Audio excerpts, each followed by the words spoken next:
जय माता दी। चतुर्थो अध्याय। इंद्र आदि देवताओं द्वारा देवी की स्तुति।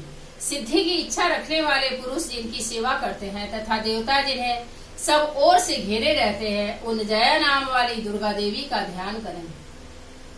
उनके श्री अंगों की शोभा काले मेघ के समान श्याम है। वे अपने कटाक्षों से शत्रु समूहों को भय प्रदान करती हैं। उनके मस्तक पर आबद्ध चंद्रमा की रेखा शोभा पाती है। वे अपने हाथों में शंख, चक्र, कृपाण और त्रिशूल धारण करती हैं। उनके 3 नेत्र हैं। वे सिंह के कंधे पर चढ़ी हुई हैं और अपने तेज से तीनों लोकों को परिपूर्ण कर रही हैं।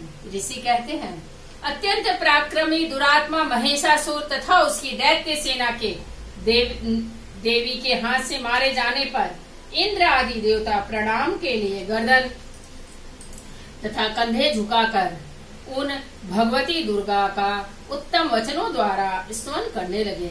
उस समय उनके सुंदर अंगों में अत्यंत हर्ष के कारण रोमांच हो आया था। देवता बोले, संपूर्ण देवताओं की शक्ति का समुदाय ही जिनका स्वरूप है तथा जिन देवी ने अपनी शक्ति से संपूर्ण जगत को व्याप्त कर रखा है, समस्त देवताओं और महर्षियों की पूजनीय उन जगदम्बा को हम भक्ति पूर्वक नमस्कार करते हैं। वे हम लोगों का कल्याण करें। देव्यायया तत्मिदं जगद आत्म सकत्या निःशेष देवगण शक्ति समूह मूर्तया ताम अंबिकाम खिल देव महर्षि पूज्यां भक्त्यां नतः संविदधातु शुभानि सन यस्याः प्रभावमतुलं भगवानन्तो ब्रह्मा हरस्य नाहि वक्तु मलं बलं च स चंडिका अखिल जगत परिपालनाय नासाय च शुभ भयस्य मतिं करोतु या श्री स्वयं सुकृतिना भवने स्वलक्ष्मी पापात्मना कृत धियां हृदेषु बुद्धि श्रद्धा सतांग कुलजन प्रभवस्व लज्जा तांग त्वांग नतः संपरिपालय देवी विश्वं किं वर्ण्याम तौ रूपमाचिन्त्यमेतत् किं चाति वीर्यमय शूरक्षयकारी भूरि किं चाहिवेषु चरितानि त्वाद्भुतानि सर्वेषु दिव्येषु देवगण अधिकेषु हेतु समस्त जगतांग त्रिगुणापि दोषय नर्न जिज्ञासे हरिहरादि हरप्यपारा सर्वाश्रयाखिलमिदं जगदंश भूत मव्याकृता हि परमा प्रकृतिस्त्वमाद्या यस्या समस्त सूरता समुदीर्णेन तृप्तिं प्रयातु सकलेषु मुखेषु देवी स्वाहा शिवै पितृगणस्य च तृप्ति हेतु रुच्चारेस्य त्वमयत् जनः स्वधा च। देवता बोले, संपूर्ण देवताओं की शक्ति का समुदाय ही जिसका स्वरूप है तथा जिन देवी ने अपनी शक्ति से संपूर्ण जगत को व्याप्त कर रखा है, समस्त देवताओं और महर्षियों की पूजनीय उन जगदम्बा को हम भक्ति पूर्वक नमस्कार करते हैं। वे हम लोगों का कल्याण करें। जिनके अनुपम प्रभाव और बल का वर्णन करने में भगवान शेषनाग, ब्रह्मा जी तथा महादेव जी भी समर्थ नहीं हैं, वे भगवती चंडिका संपूर्ण जगत का पालन एवं अशुभ भय का नाश करने का विचार करें।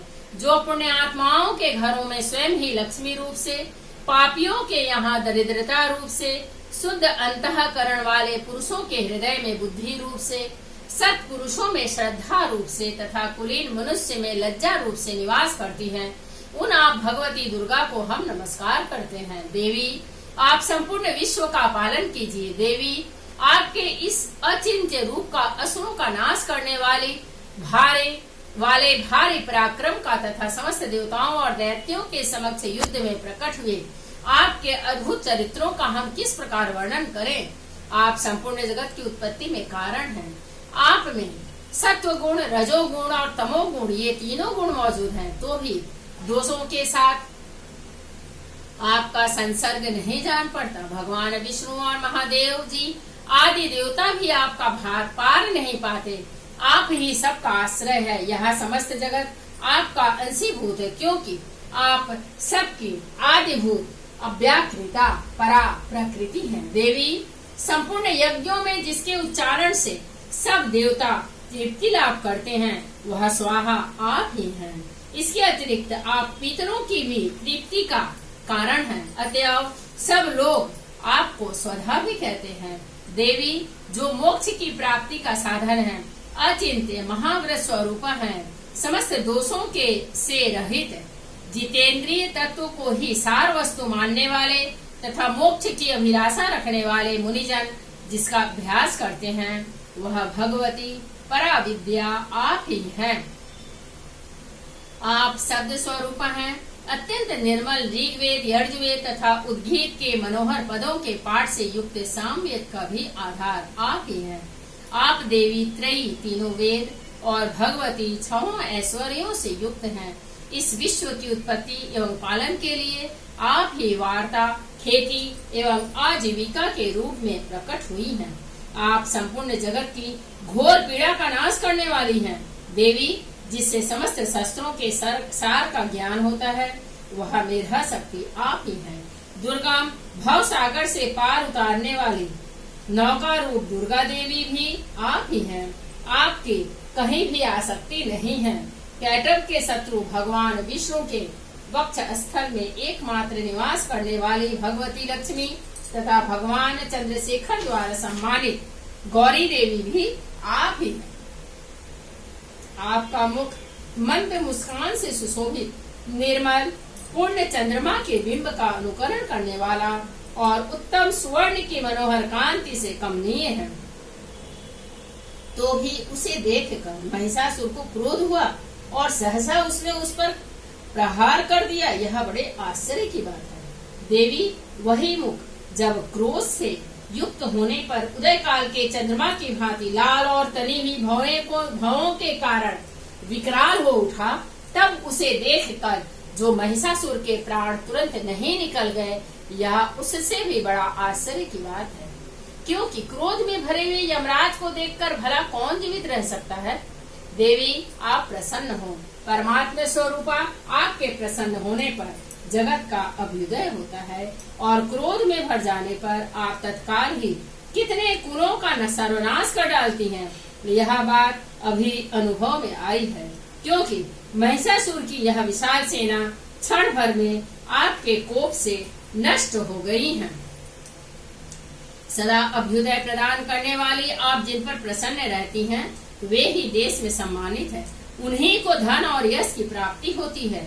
उन्हीं का धर्म कभी शिथिल नहीं होता तथा वे ही अपने रिष्ट पुष्ट स्त्री पुत्र और भृत्यों के साथ धन्य माने जाते हैं।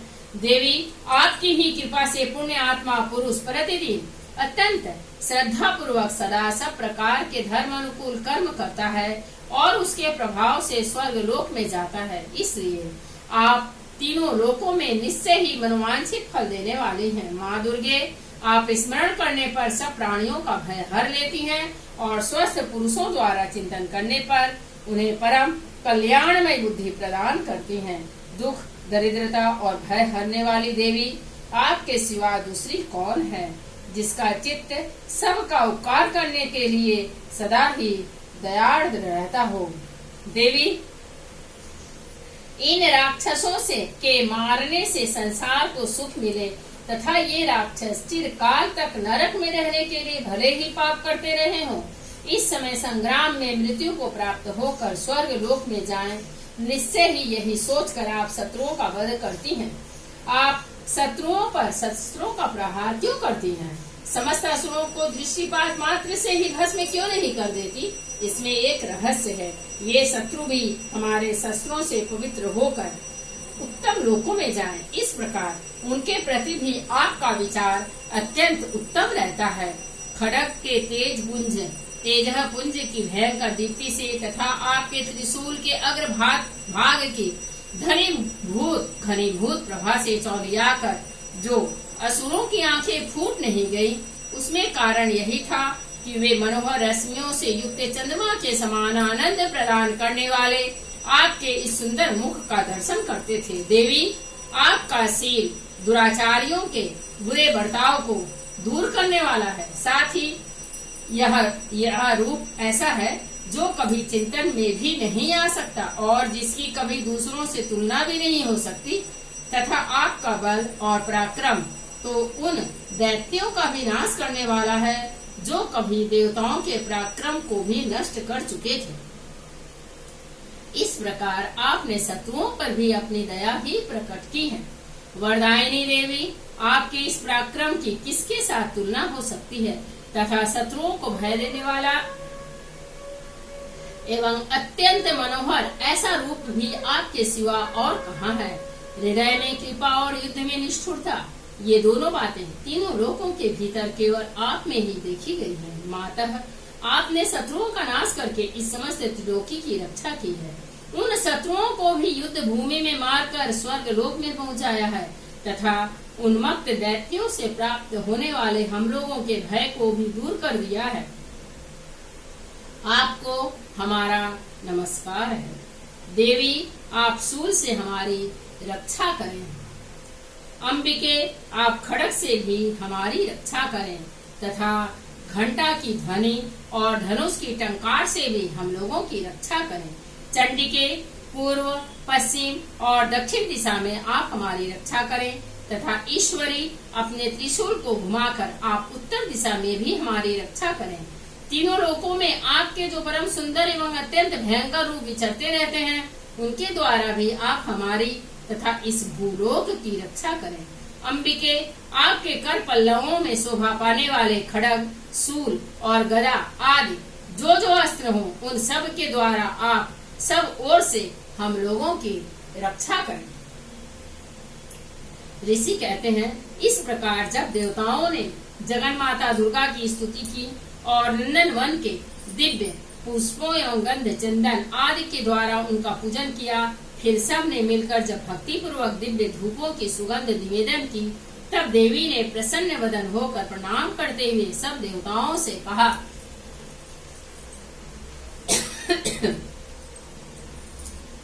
देवी बोली, देवताओं, तुम सब लोग मुझसे जिस वस्तु की अभिलाषा रखते हो उसे मांगो। देवता बोले, भगवती ने हमारी सब इच्छा पूर्ण कर दी है, अब कुछ भी बाकी नहीं है, क्योंकि हमारा यह शत्रु महिषासुर मारा गया। महेश्वरी, इतने पर भी यदि आप हमें और वर देना चाहती हैं, तो हम जब जब आपका स्मरण करें तब तब आप दर्शन देकर हम लोगों के महान संकट दूर कर दिया करें तथा प्रसन्न मुखी अंबिके, जो मनुष्य इन स्तोत्रों द्वारा आपकी स्तुति करे, उसे वित्त, समृद्धि और वैभव देने के साथ ही उसकी धन और स्त्री आदि संपत्ति को भी बढ़ाने के लिए आप सदा हम पर प्रसन्न रहें।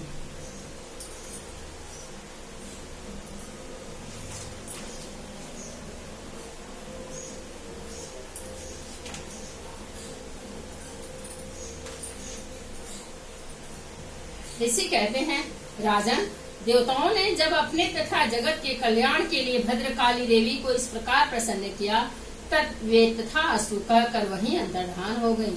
भूपाल, इस प्रकार पूर्व काल में तीनों लोकों का हित चाहने वाली देवी जिस प्रकार देवताओं के शरीरों से प्रकट हुई थी, वह सब कथा मैंने कह सुनाई। अब पुनः देवताओं का उपकार करने वाली वे देवी दुष्ट दैत्यों तथा शुंभ निशुंभ का वध करने एवं सब लोगों की रक्षा करने के लिए गौरी देवी के शरीर से जिस प्रकार प्रकट हुई थी, वह सब प्रसंग मेरे मुंह से सुनो। मैं उसका तुमसे यथावत वर्णन करता हूँ। इस प्रकार श्री मार्कंडेय पुराण में सावर्णिक मनवंतर की कथा के अंतर्गत देवी महात्म्य में शक्रादि स्तुति नामक चौथा अध्याय पूरा हुआ। जय माँ दुर्गे, नमो नमः। जय माता दुर्गे रानी, नमो नमः।